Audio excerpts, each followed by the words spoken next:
السلام علیکم ورحمۃ اللہ۔ قابل احترام دوستو، ایک دفعہ کا ذکر ہے کہ حضرت عمر رضی اللہ تعالی عنہ لوگوں کے ساتھ بات کر رہے تھے کہ اس اثناء کے دوران ایک آدمی آیا اور اس کے ساتھ اس کا بچہ تھا۔ حضرت عمر رضی اللہ تعالی عنہ نے جب دیکھا تو فرمانے لگے کہ اس کی مشابہت تو اپنے والد کے ساتھ بہت زیادہ ہے، جیسے کہ ایک کوے کی دوسرے کوے کے ساتھ ہوتی ہے۔ تو ایک آدمی نے عرض کیا، یا امیر المومنین، یہ وہ بچہ ہے کہ جس کو اس کی والدہ نے اس وقت جنا تھا جب اس کی والدہ اس دنیا سے کوچ کر گئی۔ گویا کہ جب اس کی والدہ کا انتقال ہو گیا تو یہ مردہ ماں کے پیٹ سے اللہ تعالی نے اس زندہ بچے کو عطا کیا۔ بچہ مردہ ماں کے پیٹ سے پیدا ہوا۔ تو امیر المومنین نے جب یہ بات سنی تو سیدھے ہو کر بیٹھ گئے اور ان کی طرف توجہ کی۔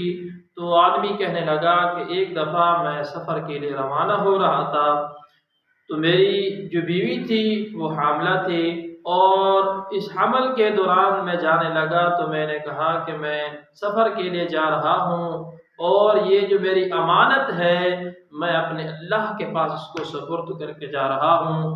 چنانچہ کہتے ہیں کہ وہ آدمی سفر کے لیے روانہ ہو گیا، اور کچھ عرصے کے بعد، کئی سالوں کے بعد جب واپس اپنے گھر تشریف لے آیا تو دروازہ کھٹکھٹایا تو لوگوں نے بتایا کہ وہ تیری جو بیوی تھی وہ تو کب کی انتقال کر چکی ہے۔ اپنی مرحوم بیوی کی قبر کی طرف چلا اور ساتھ اپنے ایک چچا زاد بھائی کو بھی ساتھ لے گیا۔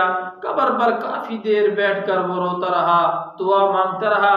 جب قبر سے ہٹے اور واپس آنے لگے تو وہ آدمی کیا دیکھتا ہے کہ اس قبر سے ایک آگ روشن ہوئی۔ تو وہ آدمی حیران ہو گیا اور اس نے پڑھا انا للہ و انا الیہ راجعون، اور اپنے چچا زاد بھائی سے پوچھا کہ یہ کیا ہو گیا۔ یہ بات ہے کہ جب سے بھابھی مرحوم فوت ہوئی ہے تو ان کی قبر سے اس طرح کی آگ جو ہے نمودار ہوتی ہے۔ تو وہ آدمی گھبراہٹ کی حالت میں دوبارہ قبرستان میں داخل ہوا۔ وہ جو اس کا بھائی تھا وہ اس کے ساتھ شریک نہ ہوا، اور جا کر اس کی قبر کے پاس پہنچا تو وہ دل میں کہہ رہا تھا کہ یار نمازیں پڑھا کرتی تھی اور یہ تو تہجد گزار تھی، یہ تو بہت نیک تھی، اس کے ساتھ یہ معاملہ کیا ہوا۔ تو غیب کی طرف سے وہ قبر پھٹی اور اس قبر کے اندر وہ آدمی کیا دیکھتا ہے کہ اس کی جو مرحوم بیوی تھی وہ بیٹھی ہے اور وہ بچہ اس کے ارد گرد گھوم رہا ہے۔ تو وہ آدمی کہتا ہے کہ میں ابھی اسی بات کو دیکھ رہا تھا کہ غیب سے آواز آئی کہ اے اللہ کو اپنی امانت سپرد کرنے والے، یہ اپنی امانت تو اٹھا لے، کاش اگر تو جیسا یہ بچہ میری امانت کے اندر دیا تھا اگر اس کی والدہ کو بھی تو میری امانت رکھتا تو آج تجھے یہ بھی زندہ ملتی۔ دوستو، اللہ تعالیٰ کے ساتھ ہم بھی اپنی امانتیں سپرد کریں۔ اللہ تعالیٰ کسی کی امانت کو خیانت کے اندر نہیں کرتے۔ یہ تو دنیا کے لوگ ہیں جو اللہ کی امانتوں کو اور لوگوں کی امانتوں کو خراب کرتے ہیں۔ ہمیں بھی چاہیے کہ اپنے معاملات اللہ تعالیٰ کے ساتھ صاف ستھرے رکھیں اور اپنے کام اور اپنی امانتیں اللہ کے سپرد کریں گے تو اللہ ہمیں بعین ہی لوٹا دے گا۔